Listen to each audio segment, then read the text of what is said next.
विजयनगर का हिंदू राज्य। तो यहाँ पे हमें बताया गया है कि विजयनगर का जो हिंदू राज्य है उसके विषय में हम यहाँ पे जानकारी प्राप्त करेंगे। तो ये विद्यार्थियों यहाँ पे आपको जो है विजयनगर का चित्र बताया गया है। दिल्ली सल्तनत काल में दक्षिण में शासन स्थापित करने के प्रयास हुए थे। अलाउद्दीन खिलजी के समय में प्रथम आक्रमण हुआ था। वह देवगिरी में से अधिकतर दौलत दिल्ली ले गया था। तो यहाँ पे हमें बताया गया है कि दिल्ली सल्तनत काल में जो है दक्षिण में शासन स्थापित करने के प्रयास हुए थे और अलाउद्दीन खिलजी के समय में जो है सबसे पहला आक्रमण भी हुआ था। वह देवगिरी में से अधिकतर जो दौलत वगैरह थी वह दिल्ली ले गए थे। उसके बाद मलिक काफर ने वरंगल राज्यों में नाश किया था, वरंगल राज्यों का नाश किया। मोहम्मद तुगलक के समय में भी दक्षिण की परिस्थिति अधिक बिगड़ी थी। तो यहाँ पे हमें बताया है कि उसके बाद में जो मलिक काफर जो है उन्होंने वरंगल राज्यों का नाश किया था और मोहम्मद तुगलक के समय में भी जो है दक्षिण की परिस्थिति बिगड़ी हुई थी, वह अच्छी परिस्थिति में नहीं था। इस समय में दक्षिण में विजयनगर का हिंदू महाराज्य और बहमनी सुल्तान का शासन स्थापित हुआ।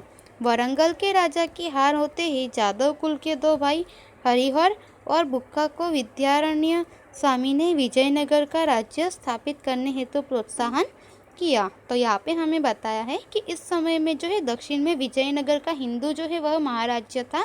सबसे बड़ा महाराज्य जो हिंदू का था वह विजयनगर था और बहमनी सुल्तान का शासन स्थापित हुआ था। तो वरंगल के राजा जो है उनकी हार होते ही जादव कुल के जो दो भाई थे हरिहर और बुक्का, उनको विद्यारण्य स्वामी ने विजयनगर का जो राज्य है वह स्थापित करने के लिए प्रोत्साहन दिया था कि अब विजयनगर का राज्य जो है वह स्थापित करे। ईस्वी सन 1336 में तुंगभद्रा नदी के तट पर विजयनगर राज्य स्थापित हुआ। 8 ही साल के अल्प समय में यह राज्य तुंगभद्रा से लेकर कन्याकुमारी तक विस्तृत हुआ। तो यहाँ पे हमें बताया गया है कि ईस्वी सन 1336 में जो है तुंगभद्रा नदी के किनारे पर विजयनगर राज्य जो है वह स्थापित हुआ और 8 साल में यानी कम समय में ही जो है यहाँ पे यह राज्य तुंगभद्रा नदी से लेकर कन्याकुमारी तक जो है फैल गया था और इसका विस्तार इतना अधिक हुआ था। हरिहर के निधन के बाद बुक्का और बाद के सभी वारिसदार निर्बल साबित होते ही कुछ ही समय के बाद शासन में बदलाव आया। उस नए वंश में कृष्णदेवराय नामक प्रभावशाली शासक हुआ। तो यहाँ पे हमें बताया कि हरिहर जो है जिन्होंने यहाँ पे विजयनगर की स्थापना की थी, उनकी मृत्यु होने के बाद उनके भाई बुक्का और उनके बाद में आने वाले जो सभी निर्बल जो शासक थे, उनके परिवार के वारिसदार वगैरह जो थे वे निर्बल साबित हुए। वे उस राज्य की व्यवस्था को संभाल सके इतने सक्षम नहीं थे। तो इस वजह से जो है कुछ ही समय में इस शासन में भी बदलाव आया और उस नए वंश में जो है कृष्णदेवराय नामक प्रभावशाली शासक हुए। कृष्णदेवराय की सत्ता दक्षिण भारत में अच्छी तरह से फैली थी।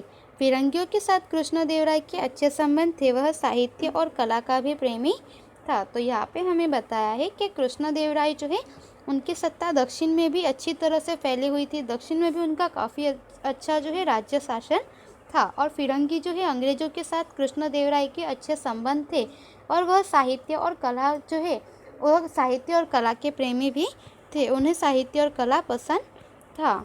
योमके नामक इंजीनियर की मदद से उसने दक्षिण भारत में नहरों का निर्माण करवाया था। विजयनगर की मुलाकात पर आए हुए विदेशी यात्रियों ने विजयनगर की भव्यता की प्रशंसा की थी। इस राज्य में भव्य मंदिर और किले थे। तालीकोटा के युद्ध में इस वैभवशाली नगर का विनाश हुआ। तो यहाँ पे हमें बताया है कि योमके नामक एक जो इंजीनियर थे, उन इंजीनियर की मदद लेकर कृष्णदेवराय ने जो है दक्षिण भारत में नहरों का निर्माण करवाया था।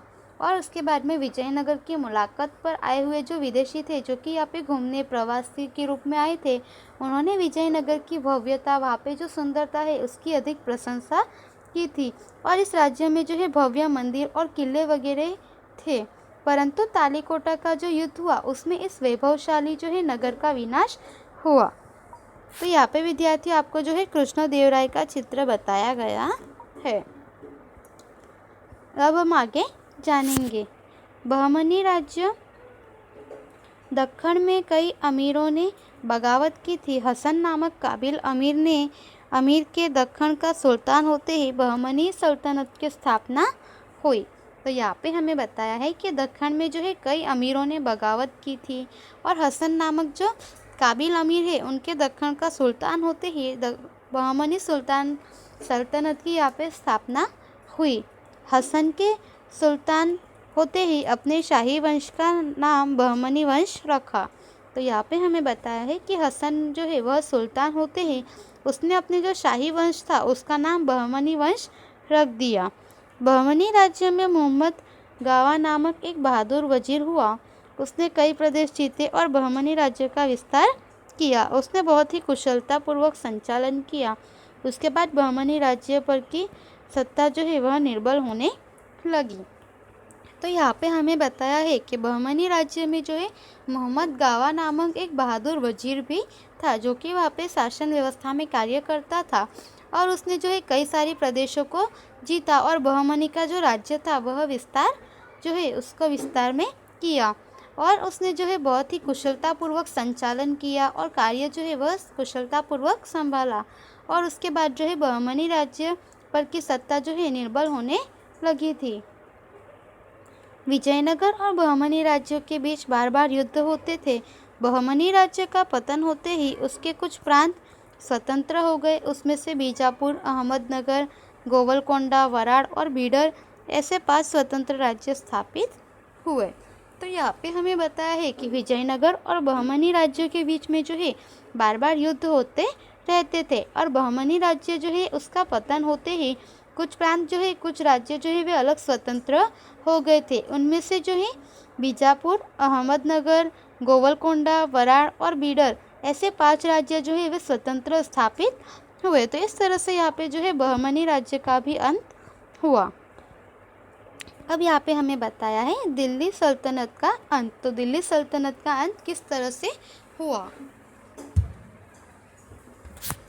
मोहम्मद तुगलक के बाद फिरोज शाह तुगलक का शासन आया, लेकिन इसी समय में दिल्ली सल्तनत की सत्ता निर्बल होने लगी थी।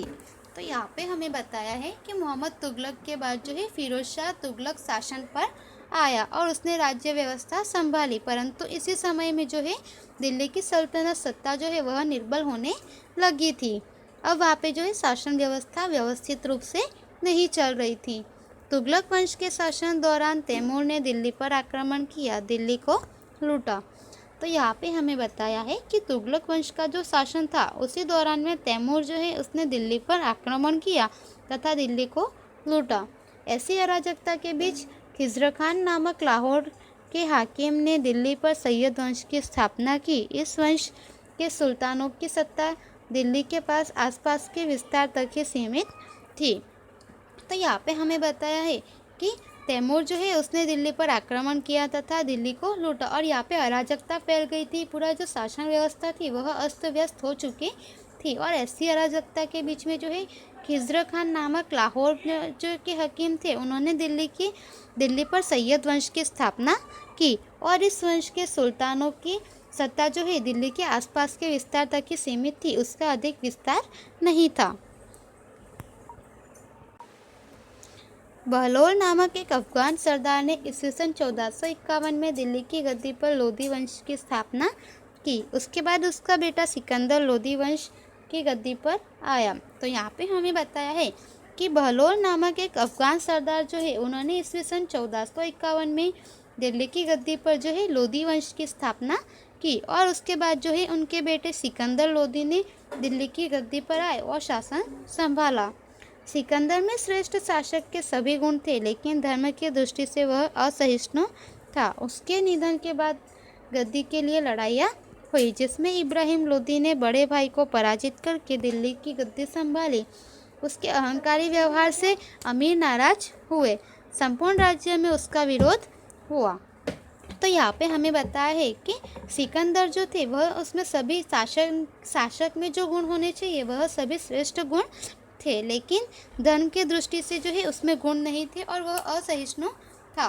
उसके जो है मृत्यु के बाद दिल्ली की गद्दी के लिए कई सारी लड़ाइयाँ हुई, जिसमें इब्राहिम लोदी ने जो है बड़े भाई को पराजित किया और दिल्ली की गद्दी संभाली। परंतु जो है इब्राहिम लोदी का व्यवहार जो था वह अहंकारी था, उनमें अहंकार था, जिसकी वजह से अमीर नाराज हुए और संपूर्ण राज्य में जो है उसका विरोध हुआ। इस समय काबुल के बादशाह बाबर ने दिल्ली पर आक्रमण किया। ईस्वी सन 1526 में पानीपत के युद्ध में इब्राहिम लोदी को पराजित करके विदेश से आए हुए बाबर ने मुगल साम्राज्य की नींव डाली। यह शासन लगभग 200 साल तक अविरत चला।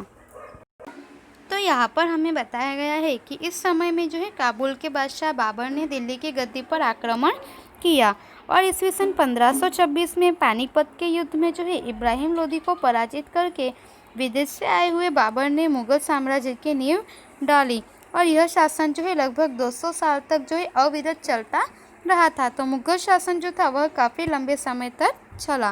तो विद्यार्थियों, यहाँ पे हमने यह जो है इस पाठ में जाना कि मध्ययुगीन जो है दिल्ली दर्शन में काफ़ी सारे वंश के शासक आए और उन्होंने यहाँ पे दिल्ली में शासन किया।